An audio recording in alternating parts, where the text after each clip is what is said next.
መተማመን በልክና በመጠን ይሁን ስንል በምክንያት ነው።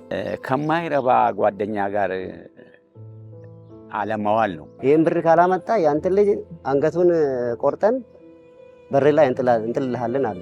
ጸጸትና ሰቀቀኑ ላስተማሩትና ላሳደጉት ወላጆቹ የእግር እሳት ሆኖ ነበር። እንዳና ወሰን እንኳን ቀብር መቃብሩ እንኳን እንዳና ያረጉን እኮኛል።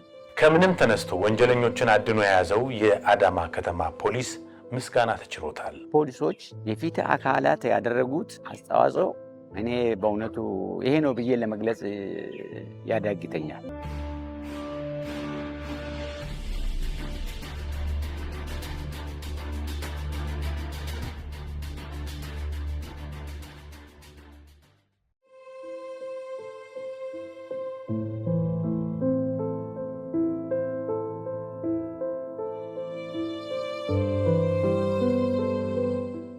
በጊዜው ይሄ ነው የሚባል ማስረጃና የአይን ምስክር አልነበረም። ቋጠሮውን የሚፈታበት መነሻ ፍንጭ ለሚፈልገው ፖሊስ ከወንጀሉ ስፍራ አንዳችም አልነበረም። ለዓመታት አብረው ሲበሉና ሲጠጡ ክፉ ደጉን ሲማከሩ የነበሩ ጓደኞቹ ከቤት ጠርተው ወስደው በጭካኔ ገለው ለአውሬ አሳልፈው ጥለውት እንደሄዱ ዛሬ ይታወቅ እንጂ በዕለቱና በጊዜው ለፖሊስ የደረሰ ጠቃሚ ማስረጃ አንዳችም አልነበረም። በሃያዎቹ መጀመሪያ ላይ የነበረውና ተምሮ ቤተሰቡን ለመርዳት ይተጋ የነበረው ወጣት እሱ መሆኑ በማይታወቅ ሁኔታ በአውሬ ተበልቶ ለፖሊስ የደረሰው ትራፊ ቅሬታ አካልና ቁርጥራጭ ልብሶች ብቻ ነበሩ። ማንነቱን የሚለይ መታወቂያ እንኳን በስፍራው አልተገኘም። በእንዲህ አይነት ወንጀል የመረጃ ፍንጭ በሚጠፋበት ጊዜ የፖሊስ ሥራ ውስብስብና እልህ አስጨራሽ ይሆናል። ፖሊስ ያገኛቸውን የተበጣጠሱና የተቆራረጡ መረጃዎች ገጣጥሞ መዝገብ ማደራጀትና ወደ ግኝቱ ለማምራት ድካምና እንግልቱ ብዙ ነው። ያን ጊዜ የማይቆም ትግልና የማይታከት ጽናትን ይጠይቃል። ሟቹ ማን ነው? ማንስ ገደለው? ገዳዮቹስ እነማን ናቸው? እንዴትና ለምን ገደሉት? ሟቹን እንዴት መለየት ይቻላል? ወደ ወንጀለኛው የሚመሩ መንገዶችስ የትኞቹ ናቸው? የሚሉት በርካታ ጥያቄዎች በፖሊስ መዝገብ ላይ ተከትበዋል። የሟቹን ወጣት ማንነት ለመለየትና ወንጀለኞቹን አድኖ ለመያዝ ፖሊስ ከከተማ እስከ ገጠር፣ ከመንደር እስከ ቀበሌ መግባት፣ መዞርና መንከራተት ነበረበት። ከአውሬ የተረፉ ቅዳጅ ልብሶችን ይዞ የሟቹን ማንነት ለመለየት የተደረገው ሙከራ ፖሊስ ያስተላለፈውን ማስታወቂያ የሰሙ ቤተሰቦች መጥተው ልጃቸው መሆኑን ካረጋገጡና ለፖሊስ ስለ አጋቾቹ መረጃ ከሰጡ በኋላ ፖሊስ ትኩረቱን ወንጀለኞቹ ይገኙበታል ወዳለው የገጠር ቀበሌ አደረገ። ሳያስበው ወጥቶ የቀረው ወጣት ገሃዳዊ ትዕይንት መንፈስና ስሜታቸውን ያስቆጣው መርማሪ ፖሊሶች ያለመታከት የጀመሩትን አሰሳና ጉዞ በቤተሰቦቹ ገዛ እየተደገፉ ቀጠሉ። ከየአካባቢው ጋር መመሳሰልና በሁሉም ስፍራ መረጃን ለማግኘት በፀሐይ በብርድ መንከራተት የአዳማ ፖሊሶች የሰርግ ተግባር ሆኖ ቆየ። ልፋትና ድካማቸው ግን በከንቱ አልቀረም። ከ8 ወራት ውጣ ውረድ በኋላ ከ8 ወራት ያልተቆራረጠ አሰሳና ክትትል በኋላ ጓደኛቸውን አግተው ገለውና ብር ተቀብለው የተሰወሩ ወንጀለኞች በሕግ ቁጥጥር ስር ውለው በፍርድ አደባባይ ቆመው ተገቢውን ቅጣታቸውን አገኙ። ተስፋ የጣሉበት ግን እንደወጣ የቀረው ወጣት ሕመምና ስቃይ ግን ዛሬም ከወላጆቹ አእምሮ ሊወጣ አልቻለም። አጋሽ ጓደኞቹ ወጣቱን ጠርተው ከወሰዱትና ገለው ከጣሉት በኋላ ልጃችሁን እንድንሰጣችሁ ብር ስጡን ብለው መቀበላቸው ሌላው የወጣቶቹ የጭካኔ ጥግ ነበር። ይህን መረጃ ለፖሊስ ከሰጣችሁ ልጃችሁን አታገኙትም የተባሉት ወላጆች ለፖሊስ ሳያሳውቁ ገንዘብ ቢሰጡም ልጃቸውን ሳያገኙት ቀርተዋል። 850 ሺህ ብር ነገ እስከ 8 ሰዓት አቅርብና አምጣ። አረ እኔ ይሄን ሁሉ የለኝም፣ ከየት አመጣለሁ? እኔ እኮ ገበሬ ነኝ፣ እኔ የለኝም ይሄን ሁሉ ብር አልካፈል። አይ ከሌለም ያለህም አለበለዚያ ይሄን ብር ካላመጣ ያንተ ልጅ ቆራርጠን አንገቱን ቆርጠን በር ላይ እንጥልልሃለን አለ። አሁን እንደዛ አሉኝ። ኧረ ምን ነው አልኩ። በቃ ምንም እንትን ብላቸው እምቢ አሉኝ። ስልኩን ዘጉብኝ። ያው እንግዲህ ያለውን በማግስቱ እንደዛው ብር ዘመድ ላይ ፈልጌ ብሩን ተቀበሉኝ። አሁን ልጁን በቃ ምንም ድምፁንም አላገኘሁትም። አሁን በ15 ቀን ነው እንደዚህ ወሬ ስንሰማ ፖሊስ ይዞ ከጋራ ውስጥ ጅብ በልቶት ወስደዋል። አምጥቶ ጅብ በልቷል፣ መንግስት ቀብሮታል አሉኝ።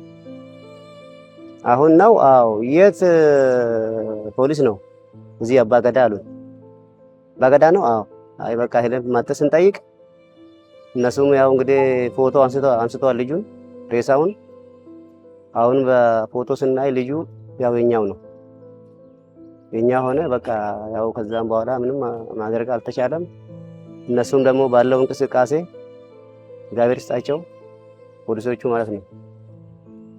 እንደገና በቃ እንትን አድርጎ በጣም በቃ ቀናይቶ በስንት ወር ነው? ወደ 5 ወር ላይ ነው እንደዚህ ነው የተያዙት። አሁን ይኸው ከዛ ወደዚህም ስንት ይሞታል። ግን የእሱ የባሰ ሆነ እኮ እንዳናየው ወሰን እንኳን እናቀብር መቃብሩን እንኳን እንዳናየን ያደረጉን እኮ እኛን።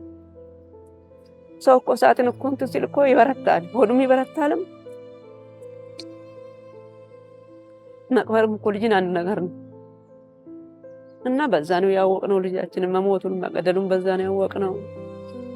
እና ያው በስልካቸው ተያዙ፣ እኛም አልቀረም። እንግዲህ ያው የአዳማ ፖሊሶች የሥራ ጥረትና ትጋት ምስጋና ይገባዋል።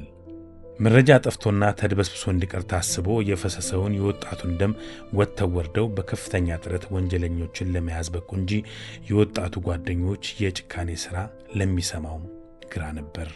መቼም ሞት አይቀርም፣ ሞት አይቀርም።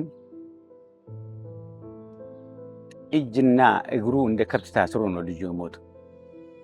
በአውሬ ብቻ መበላቱ አይደለም የሚቆጨኝ፣ እጅና እግሩ። ለምንድን ነው ያልተፈለገ ገንዘብ ለማግኘት ነው ልጁ የሞተው እንጂ ሌላ ነገር ምንም ያጠፋ ጥፋት የለበትም። ስለዚህ ፖሊሶች የፊት አካላት ያደረጉት አስተዋጽኦ እኔ በእውነቱ ይሄ ነው ብዬ ለመግለጽ ያዳግተኛል። በእነሱ ነው ይሄ ሁሉ ውጤት ሊገኝ የቻለው። የገቡበት ገብቶ ነው ፖሊሶቹ ያወጡት ሊደርስበት የቻሉት ማለት ነው። ስለዚህ ፖሊስ እውነትም የህብረተሰቡ አካል ነው የሚባለው እኔ አሁን ነው የተረዳሁት።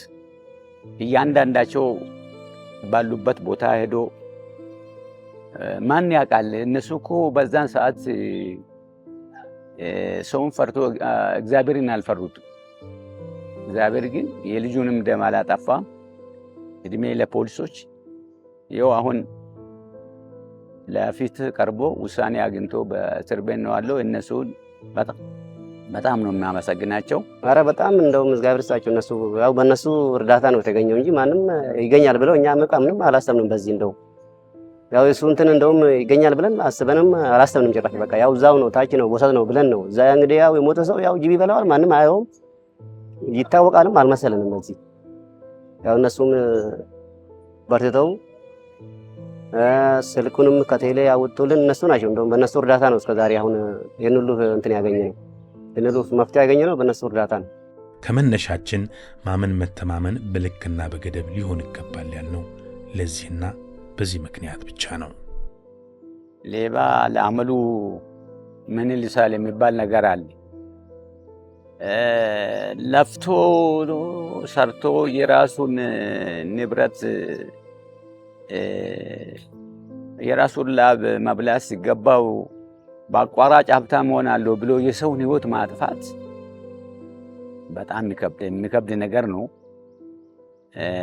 ሌላውም ሰው ከዚህ መማር ያለበት ከማይረባ ጓደኛ ጋር አለመዋል ነው። ውጣ ውረድ የበዛበት የፖሊስ የምርመራ ሥራ የሰመረ ይሆን ዘንድ ሁሉም ህብረተሰብ ከጎኑ ሊቆም መረጃና ማስረጃ ሊሰጠው ግድ ነው። በዚህ ወንጀል ድርጊትም ያየነው ይህንኑ ነው። አውሬ በልቶትና ተዳፍኖ ሊቀን የነበረውን የወጣቱን ደም ለማውጣት ከፖሊስ ቢሮ ጠፍተው የማያውቁት ወላጆቹ የሰጡት መረጃና ለፖሊስ ያደረጉት እገዛ የውጤቱ የጀርባ አጥንት ነበር። ከዚህ ባለፈም በወንጀሉ እጅግ ያዘነው የአዳማና የአካባቢው ህብረተሰብ ለፖሊስ ያደረገው እገዛ ለሌሎች ክልሎችም አርአያ መሆን ስለሚገባው ሰናይ ተግባራቸውን እነሆ ብለናል።